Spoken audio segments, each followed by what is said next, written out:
Yesus. Padahal di kitab kalian tidak ada Yesus mengatakan dirinya adalah Tuhan dan sembahlah aku. Sudah kita bertanya seperti itu. Terus mereka menjawab kayak gini. Nah, salah satu dari mereka menjawab karena konsepnya adalah penebusan dosa. Karena darah Yesus menebus kita di tiang salib atas dosa-dosa yang kita lakukan. Itu salah satu jawaban mereka. Benar ya. Tapi kalau menurut Pak Ustadz itu apakah nggak ada rasa penasaran lah kenapa begitulah umat Kristiani itu selalu memuji dan memuliakan Yesus itu sebagai Tuhan dan Juru Selamat mereka? Apakah nggak ada rasa penasaran lah dari pihak Pak Ustadz gitu? Kalau saya sih pernah penasaran, kenapa sih teman-teman kita yang Kristen itu kan menuhankan Yesus. Maka dari itu saya minta keterangan, terus saya pelajari kitab Anda gitu. Nah, ternyata Bang ya, ternyata kalau di kitab Anda saya kan akan cari pengakuan dari Yesus itu sendiri. Karena apa? Yang lebih mengetahui tentang dirinya pastikan Yesus itu sendiri, bukan orang lain gitu. Sepakat kan? Abang, ya Abang Haikal. Abang Haikal yang mengetahui diri abang pasti abang sendiri, bukan orang lain, betul? Nah, maka dari saya mencari komparasi yang sama tentang masalah Yahudi, Islam maupun Kristen. Tuhannya Nabi Musa, Bang, Tuhannya Nabi Musa itu dia menyatakan diri gitu. Aku adalah Tuhan, pencipta langit dan bumi. Yesaya 44 di ayat 2 sampai 6. Terus di Kristen rupanya Bang, di Kristen di Matius 11 nomor 25 kata Yesus di situ dia berkata, aku bersyukur kepadamu ya Bapa, Tuhan langit dan bumi. Di Islam sama Bang, sama bahwa Allah Subhanahu wa taala menciptakan langit dan bumi. Lahu ma fis samawati wa ma fil ardh. Jadi sejak dulu pencipta langit dan bumi itu adalah satu esa, tidak ada tiga dalam satu, bukan berbentuk manusia. Nah, terus dia menyatakan diri. Lalu Yesus ini kalau dituhankan malah membuat kita akan menjadi bingung. Kenapa? Karena dia tidak pernah menciptakan langit dan bumi. Terus dia pun juga berkata, aku tidak dapat berbuat apa-apa dari diriku sendiri, katanya. Nah itu setelah saya pelajari maka saya menyimpulkan bahwa Tuhan itu satu-satunya semenjak dulu dia menyatakan diri dia Tuhan pencipta langit dan bumi. Kalaupun mau kita komparasikan dengan Yesus, maka kita akan begini Bang, mencari pernyataan Yesus itu sendiri di mana dia menyatakan dia menciptakan langit dan bumi itu jika dia Tuhan. Betul ya, tapi kalau menurut saya sih Pak Ustadz ya, sesuai keimanan kita kan ya saling memanfaatkan lah atau menginformasikan bagaimana tentang keimanan kita yang kita percaya itu seperti apa gitu ya kan. Nah pada mulanya ini Pak Ustadz yang membuat saya penasaran kan gini, saya rasa ini semua orang tanpa kecuali tidak ada yang mengenal Allah atau tidak ada yang melihat Allah atau tidak ada lah yang melihat Tuhan itu seperti apa. Nah, jadi kita manusia ini rindu mengenal dan mengetahui Allah itu seperti apa. Tapi kalau menurut keyakinan kita, Pak Ustaz gini, itu pada perjanjian lama, saya rasa tidak bisa kita melihat Allah sebab Allah itu kudus. Nah, supaya iman kita ini lebih mengenal Allah itu seperti apa, tapi secara umumnya kita lihat secara penciptaannya lah, alam semesta, langit dan bumi. Artinya kita penasaran, kagum siapakah yang menciptakan ini? Tentu Allah. Nah, bagaimana cara kita mengenal Allah? Itu kalau menurut keimanan kita Pak Ustadz adalah melalui para saksi, melalui para nabi. Ya, mulai dari kalau dari kita sih mulai dari nabi, para nabi seperti Abraham, Musa dan seterusnya lah gitu, nabi saya gitu ya kan. Tapi mereka memanfaatkan secara lisan kepada kita, tidak menyatakan secara wujud. Artinya kita manusia ini makin lama makin penasaran supaya lebih tahu dan mengenal siapakah Allah itu sebenarnya. Nah, sesuai dengan nubuatan, maka digenapi di dalam Yesus Kristus sesuai keimanan kita. Makanya Yesus datang, dia berkata, Nah, kalau dari keimanan kita, kita mengaku Yesus itu sebagai apa? Dari atributnya, dia adalah nabi, dia adalah utusan, dan dia juga adalah guru, dia itu adalah rabi, dan dia itu adalah imam. Nah, itu adalah semua hanya gambaran atau identitasnya saja. Sehingga dia berkata, ya, tidak ada yang menyatakan Bapa itu selain daripada Yesus itu sendiri. Makanya Yesus berkata dalam keimanan kita, Pak Ustadz, barang siapa melihat aku, ia telah melihat Allah. Makanya dia berkata, yang memberitahu Bapa itu adalah anak, dan Bapa itu adalah menyertai anak, sehingga dia menyatakan Allah itu seperti apa. Nah, kalau kita memahami dari kejadian sampai wahyu itu sesuai dengan kitab suci kita, benar adanya apa yang dinyatakan oleh Yesus atau para nabi, Allah itu seperti apa, sehingga kita dapat mengenal dia. Maka pada akhirnya Yesus berkata, kalau dia tidak kembali kepada Bapa, maka roh itu tidak akan turun ke kita. Makanya Roh Kudus itulah yang menyatakan dan yang mengaku Allah itu ada. Makanya dalam esensi kita itu ada yang namanya supernatural atau translogika. Makanya dalam dunia ini Pak Ustadz, kalau menurut saya ya, ada yang masuk akal, ada yang tidak masuk akal, dan ada translogika. Nah contoh lah, kita ini bisa berbicara melalui TikTok. Kenapa kita bisa berbicara melalui media? Salah satu adalah faktor signal atau jaringan. Saya mau tanggapi sedikit dulu Bang. Jadi begini Bang ya, kalau kita beriman, maka kita akan mengikuti pedoman hidup kita melalui kitab suci yang ada di dalam agama kita. Betul? Betul. Baik, bukan kata orang, baik si A, si B, si C, apapun jabatannya kan. Benar, nah, ya. Itu keputusan coba abang baca. Ya, coba abang baca. Semenjak dulu Nabi Musa, ya Nabi Musa itu mengatakan, hai Bani Israel, Tuhan kita Allah, Tuhan itu Esa. Yesus berkata, hai Bani Israel, Tuhan kita Allah, Tuhan itu Esa. Nabi Muhammad mengatakan, Qul huwallahu ahad, katakanlah Tuhan itu Esa. Kalau kita lihat dari agama terdahulu, agama Nabi Musa ya, contoh di perjanjian lama, coba Anda buka di bilangan 23 nomor 19, Allah bukan manusia, bukan anak manusia yang menyesal. Terus di Hosea 11 nomor 9, Allah bukan manusia yang kudus di tengah-tengahmu. Jadi Allah itu bukan orang kudus, bukan manusia yang kudus. Di Maleakhi nomor 3, di Maleakhi pasal 3 nomor 6, Tuhan itu tidak akan berubah. Sifatnya saja itu tidak akan berubah, apalagi dia sampai berbentuk gitu. Itu pemahaman dari perjanjian lama. Di Yesaya, dengan hendak apa engkau menyamakan aku? Artinya Tuhan itu tidak pernah sama. Hal senada juga dikatakan oleh Yesus. Tidak bisa disamakan. Dan Yesus selama dia diutus itu mengajarkan apa dan kitab apa yang dia ajarkan? Itu Yesus itu mengajarkan tentang siapakah Allah itu sendiri. Bukan kitabnya yang saya tanya. Kita secara literasi ya dari kitab Taurat lah, kita Zabur gitu ya kan. Pasti Taurat Bang, Zabur, Taurat dan kitab gitu, para nabi. Dia tidak mengenal kitab Matius, Markus maupun Lukas. Bukan itu yang dia ajarkan. Begini Pak Ustadz, kalau menurut keimanan kita ya gini, memang awalnya itu ada Alkitab itu yang pertama kan kitab Taurat, kitab para nabi, dan kitab Injil. Injil itu adalah menurut keyakinan itu adalah Injil itu tentang siapakah Yesus. Makanya dikatakan Injil itu adalah kabar baik atau kabar sukacita. Siapakah yang dikabarkan itu adalah Yesus Kristus itu.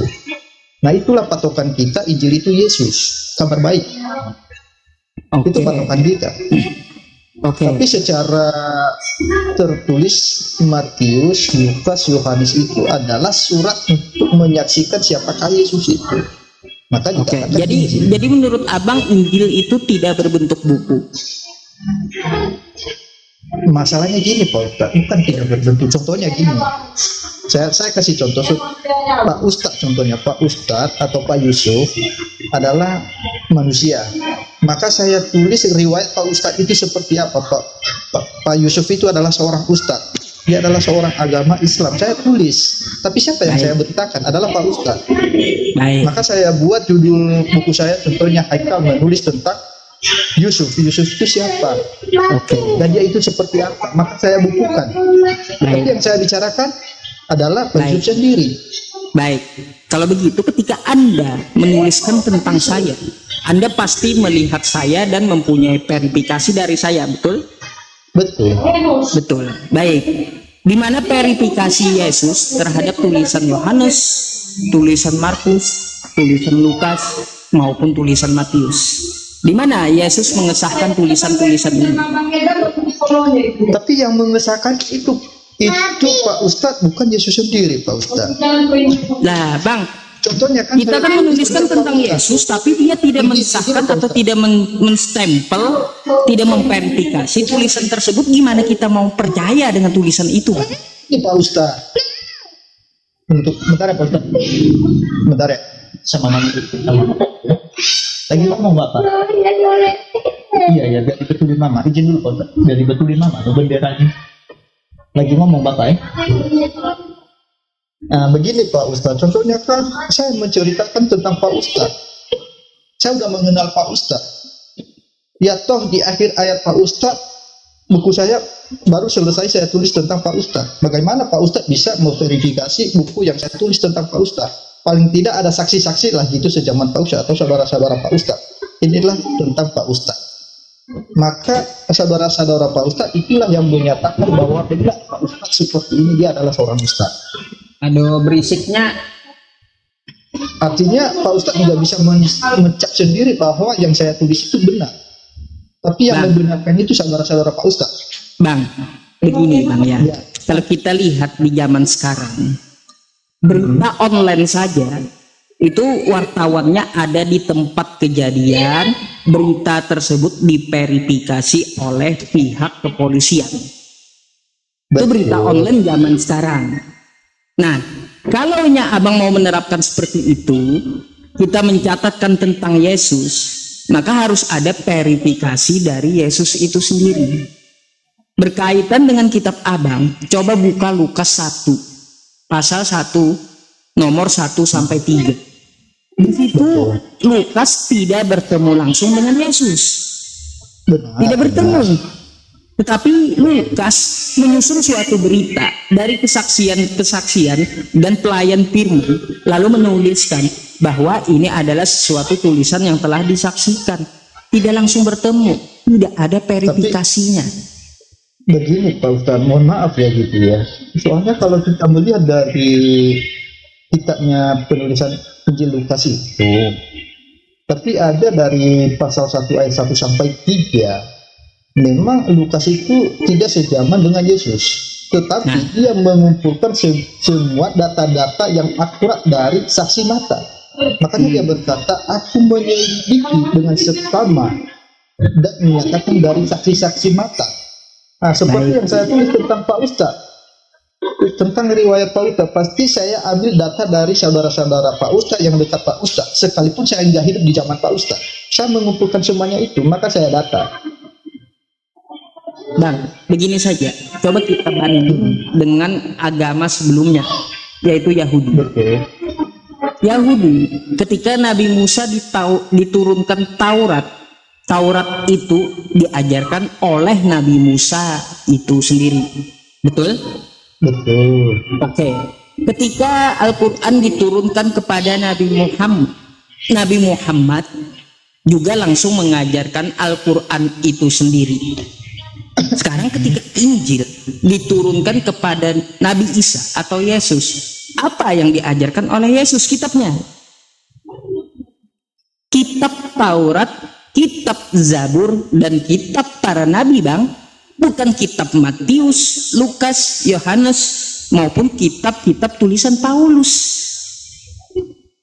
Ya, kalau kita mau membanding, Iya, memang iya itu kan pemahaman Pak Ustadz. Kalau pemahaman saya Pak Ustadz begini, yang Pak Ustadz permasalahkan itu adalah tentang Injil Matius, Lukas, sebab pada saat itu nggak ada Yesus kan gitu.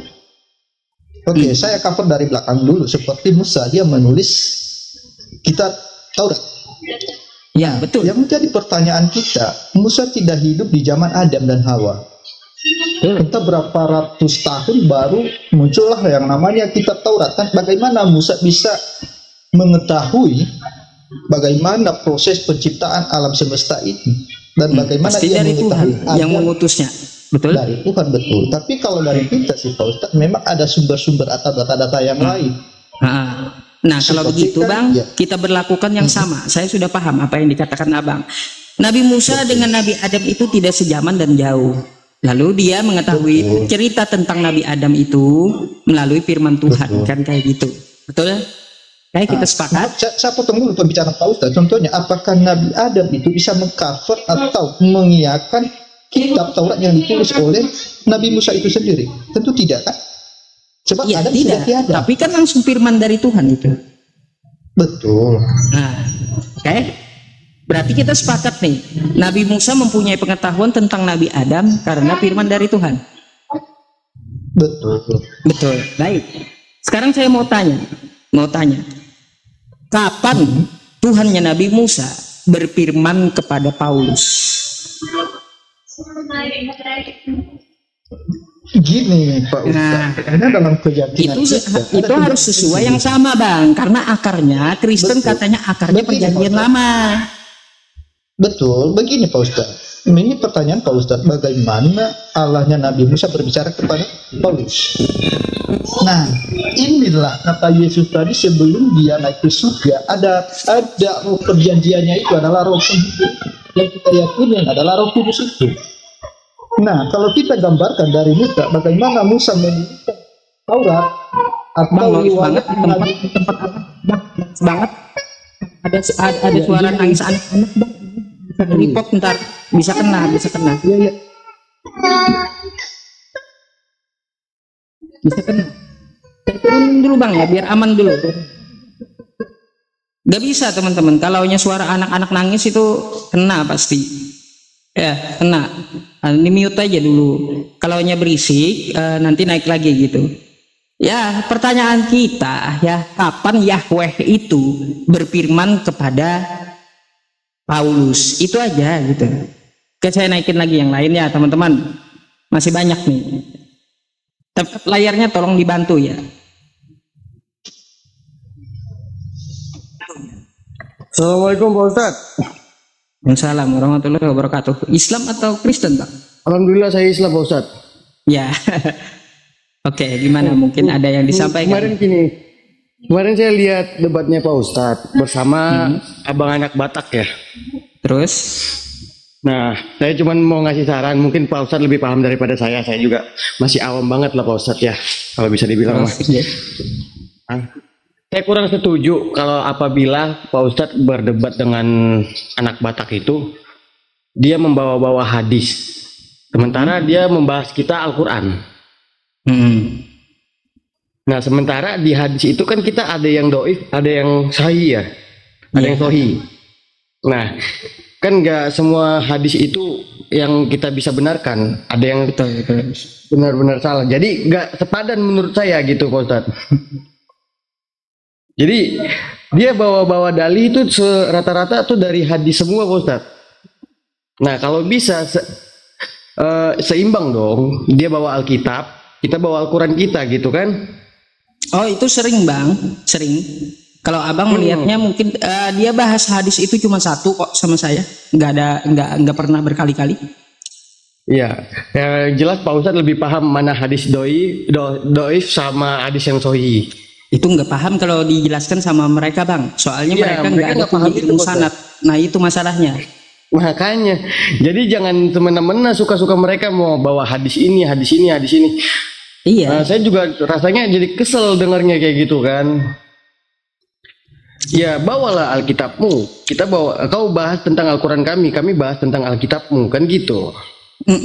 Nah, kalau mereka dijelaskan apa itu asbabul wurud, apa itu hadis sahih, apa itu hasan, apa itu doif terbagi berapa, apa itu maudu, apa itu mungkar. Mereka nggak ngerti karena nggak ada ilmu sanadnya gitu.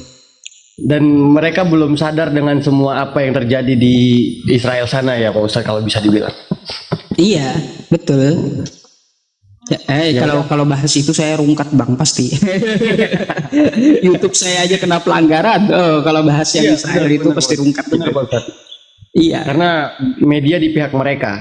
Nah jelas, makanya kita ini mau dibungkam gitu. Ya udah Pak Ustadz, saya cuma sekedar penyampaian itu aja Pak Ustadz. Baik.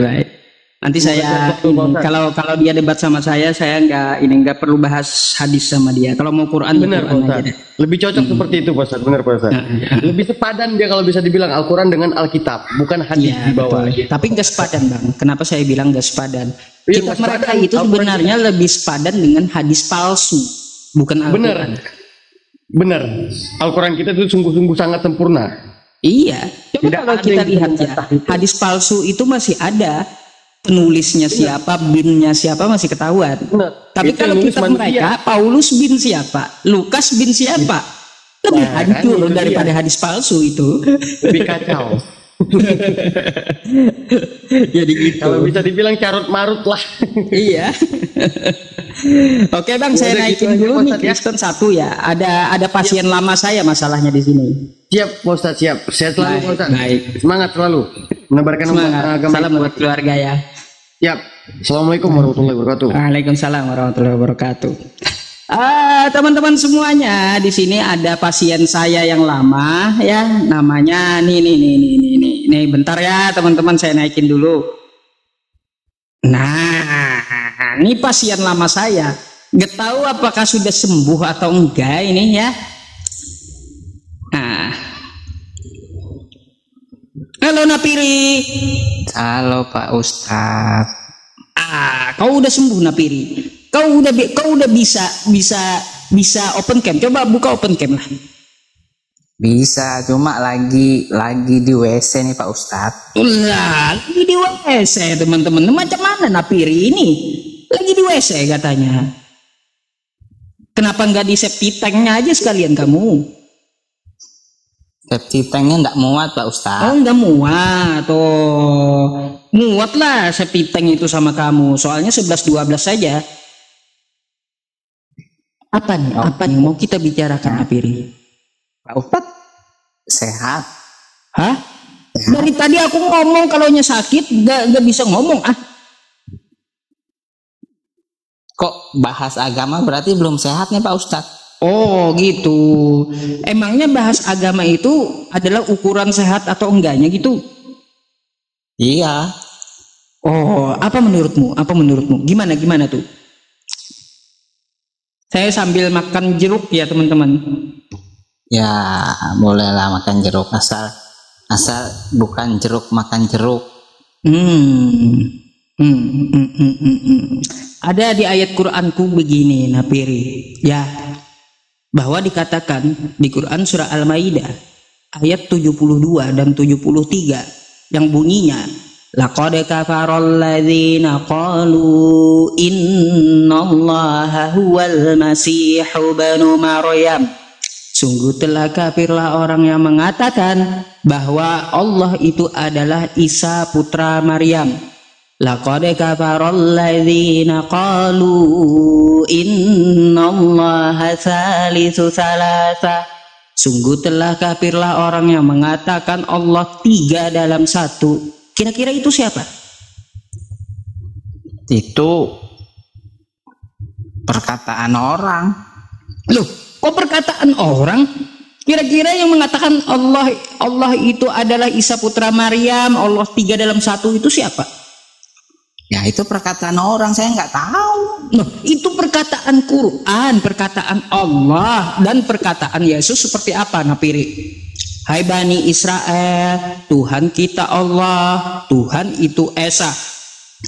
Inilah hidup yang kekal itu. Mereka mengenal Engkau satu-satunya Allah yang benar dan mengenal Yesus Kristus yang Engkau utus. Kata Yesus, satu-satunya, bukan 3 dalam 1 Napiri. Yesus ngajarin gitulah. Bukan 3 dalam 1, tapi satu-satunya. Nah, yang mengatakan Allah 3 dalam 1 ini siapa itu Napiri? Ya perkataan Al-Quran. Perkataan Al-Quran. Di dunia ini ada nggak agama yang mengatakan Allah 3 dalam 1? Allah 3 dalam 1. Maksudnya kayak apa itu 3 dalam 1? Maksudnya kayak kopi kah? Iya, maunya kayak gimana pun, mutar sana mutar sini, yang penting dikatakan 3 dalam 1. Ada nggak di dunia ini? Ya banyak, kopi, air, kopi. Nah udah kan, teman-teman semuanya rupanya belum sehat. Ini pasien lama saya, waduh. Kopi kan terdiri dari air, kopi, dan gula. 3 jadi 1. Terus diminum. Jadi kopi, air, sama apa tadi? Gula. Oh, sama gula 3 dalam 1 gitu. Nah itu 3 dalam 1 dalam kayak kopi 1. gitu ya. Jadi yang mempunyai konsep ketuhanan 3 dalam 1 itu kayak kopi gitu. Iya, 3 di dalam 1 gelas. Oh, 1 gelas, tapi udah beda rasa Napiri. Tapi dari Udah beda warna pula. unsurnya 3 elemen terdiri. Kayak avatar, kayak Naruto aja kamu Napiri. Unsurnya 3 elemen. Waduh, apa itu? Avatar ya teman-teman? Apa? Naruto kah itu? Kopi aja bisa jadi 3, apalagi Tuhan otomatis bisa jadi Kopi aja bisa jadi 3, apalagi Tuhan teman-teman. Waduh, ini rupanya ya teman-teman semuanya, ini pasien saya yang sudah lama bukannya sembuh malah tambah parah rupanya. Napiri. Aduh, dari dulu teman-teman semuanya ya, dari dulu. Cuma Napiri yang bikin saya ketawa loh. Gimana Napiri, gimana? Apalagi? Masa Tuhan nggak bisa jadi 3? Oh, Tuhanmu bisa jadi 3 gitu. Apa Tuhan nggak bisa jadi 3? Tuhanmu bisa jadi 3. Bisa jadi 3. Tuhanmu bisa jadi 3. Hah? Ya bisa semua no. Oh bisa semua. Kalau jadi 20 bisa nggak? Iya. Kenapa cuma jadi 3? Ya itu bisa jadi 1000, 1.000.000. Oh bisa jadi 1000 Tuhannya teman-teman. Astagfirullah, Napiri bisa jadi 1000 ya. Oh ini 1000 bayangan kayak Naruto gitu. Macam mana pula kau punya Tuhan 1000. Terus mana yang benar itu Tuhannya? Enggak berantem kah? Namanya juga kan Tuhan Maha Kuasa. Kalau Tuhan nggak bisa jadi 2, 3, berarti Tuhannya nggak Maha Kuasa dong. Tuhannya bisa nggak jadi 2, jadi 3, bisa enggak? Enggak bisa. Saya jadi 2, jadi 2, jadi 3 enggak bisa. Pantasan saya nggak mau ikut Tuhannya Pak Ustadz. Tuhannya nggak Maha Kuasa. Enggak. Kalau Tuhan saya ya nggak mau dia jadi 2. Kalau kamu menanyakan saya pikir tadi ya kamu menanyakan saya apakah saya bisa jadi 2, jadi 3 gitu. Kalau saya nggak bisa Napiri, saya cuma 1 gitu ya. Nah apakah kalau Tuhan saya bisa jadi 2 atau 3, itu dia nggak bakalan mau. Nggak kayak Tuhan kamu bisa jadi 1000. Macam mana pula kau? Nggak mau apa nggak bisa? Nggak mau, dia ngapain dia jadi 1000? Ngelawak aja. Nggak bisa, bukan mau Pak Ustadz. Itu ntar sama dengan Naruto itu jurus 1000 bayangan. Nah macam mana pula kau Napiri Tuhan kamu bisa jadi 1000? Yang mana mau disembah coba? Jadi saran saya sama Pak Ustadz, carilah Tuhan yang Maha Kuasa, bisa jadi 2, 3. Ya udah, kalau kamu menyarankan aku kayak gitu, aku mau tanya, Tuhanmu Maha Kuasa? Betul. Bisa jadi apa saja? Betul. Bisa jadi iblis? Hah? Kok ditanya bisa jadi iblis? Jawabannya bisa jadi iblis. Iblis itu sifat Pak Ustadz. Kutanya, ini katanya bisa jadi apa saja.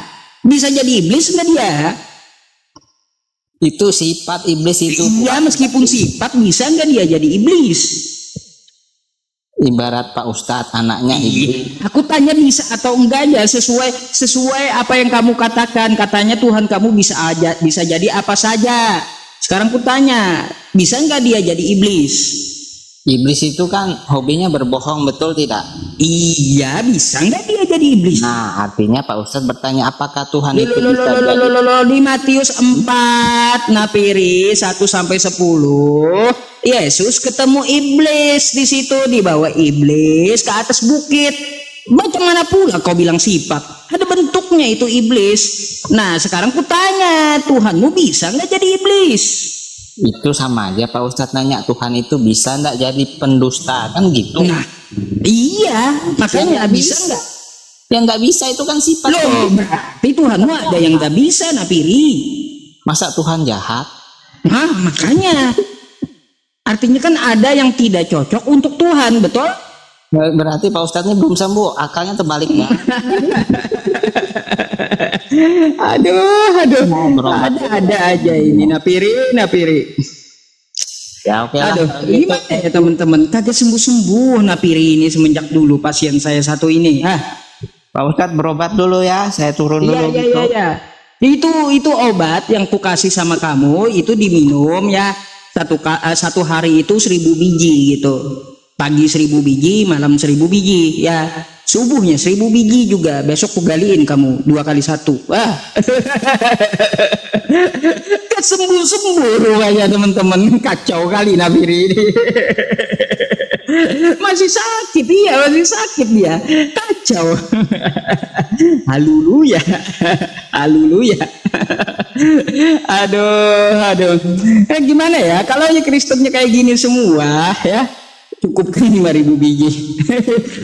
Kalau Kristennya kayak gini semua teman-teman, hilang stres saya hilang ya. Gak ada yang waras rupanya. Aduh. Saya naikin teman-teman semuanya. Ini sebelum maghrib saya nanti ini ya berhenti live-nya. Oh ya teman-teman semuanya yang belum subscribe YouTube saya, mohon bantuannya dong untuk di subscribe dulu ya teman-teman. Di sini saya baru membangun YouTube ya, belum banyak sih. Nah teman-teman bisa subscribe di sini ya. Rumah saya jelek ya teman-teman, mohon maaf nih. Nah, ini channel YouTube saya, teman-teman bisa buka di profil saya, klik bagian YouTube, nama YouTube-nya itu Yusuf PI Reaction ya. Bagi yang belum subscribe, mohon bantuannya ya teman-teman semuanya. Di situ kita membahas perihal yang bermacam-macam. Ya, malam ini saya akan upload seorang mu'alaf yang ditawari kembali ke Kristen dengan uang 2 miliar.